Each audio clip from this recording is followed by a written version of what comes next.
శ్రీకాంత్ కూడా ప్రోత్సహించి శ్రీకాంత్ని కోఆర్డినేటర్గా అక్కడ చేయడం జరిగింది.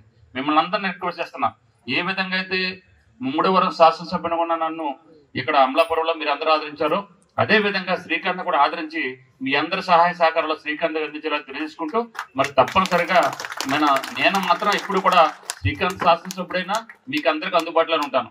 కేవలం కొన్ని చిన్న చిన్న పరిస్థితుల వల్ల నేను ఇక్కడ రావట్లేదు తప్పనిసరిగా మీకు అందరికీ అందుబాటులో నేను ఉంటాను. నేను ఎప్పుడు కూడా పార్టీ కోసం పనిచేస్తాను. జగన్మోహన్ రెడ్డి గారిని మళ్ళీ ముఖ్యమంత్రి చేసే వరకు కూడా విశ్వరూప్ అన్న వ్యక్తి అవిశ్రాంతంగా పార్టీ కోసం కృషి చేస్తానని తెలియజేసుకుంటూ జగన్మోహన్ రెడ్డి గారు తర్వాత ఏ బాధ్యత చెప్పినా పార్లమెంట్ గా అభ్యర్థిగా ఇచ్చినా ఇవ్వకపోయినా ఏం చేసినా పార్టీ కోసం మాత్రం విశ్వరూప్ కష్టపడి పనిచేస్తారని తెలియజేసుకుంటూ మీ అందరి సహాయ సహకారాలు శ్రీకాంత్ కావాలని మనస్ఫూర్తిగా కోరుకున్నాను. Thank you. మంత్రివర్యులు శ్రీ వైఎస్ జగన్మోహన్ రెడ్డి గారి ఆదేశాల మేరకు మనం ఇలా ఒక రచ్చబండ కార్యక్రమం నిర్వహించుకుంటున్నాము. రచ్చబండ కార్యక్రమంలో మరి ముఖ్యంగా మనం 2 విషయాలపైన మనం ఇక్కడ చర్చించుకోబోతున్నాము.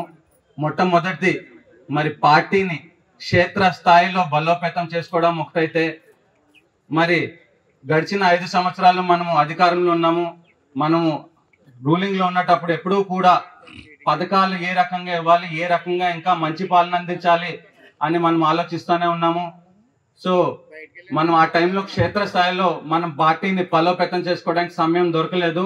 ఇప్పుడు మనం ప్రతిపక్షంలో ఉన్నాం కాబట్టి మన దగ్గర సమయం ఉంది కాబట్టి క్షేత్రస్థాయిలో పార్టీని బలోపేతం చేసుకోవాల్సిన అవసరం ఉంది కాబట్టి మరి మన అధినాయకుల వారు మరి ఈ రకంగా అడుగులు వేస్తూ ఉన్నారు.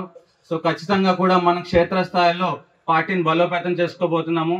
సో ఏ రకంగా మనం క్షేత్రస్థాయిలో పార్టీని బలోపేతం చేసుకుంటున్నామంటే మరి ప్రతి గ్రామంలో కూడా మరి ముందు చూసుకుంటే ఒక గ్రామ కమిటీ అధ్యక్షులు ఉంటారు. గ్రామ కమిటీ అధ్యక్షుల కింద ప్రధాన కార్యదర్శి కానీ అట్లా మెంబర్స్ కానీ మరి 10 మంది సభ్యులతో ఒక బాడీ ఉంటుంది.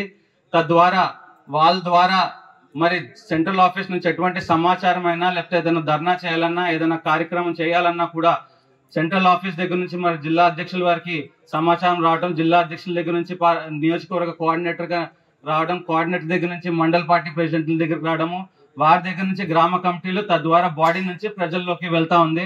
కానీ ఎక్కడ ఈ 17 మెడికల్ కాలేజెస్ పూర్తయిపోతే దాంట్లో వైద్యం చేయించుకునే వాళ్ళందరూ కూడా జగన్మోహన్ రెడ్డి గారిని దేవుడిగా కొలుస్తారని, లేదా ఈ మంచి పేరు అంతా కూడా జగన్మోహన్ రెడ్డి గారికి ఎక్కడ వచ్చేస్తుందో అని మరి కూటమి ప్రభుత్వం కుతంత్రాలతోటి దాన్ని కేవలం ఆయనకి మంచి పేరు రాకూడదు అని చెప్పి మరి దాన్ని ప్రైవేటైజేషన్ చేస్తున్నారు. చరిత్ర సృష్టించినోడు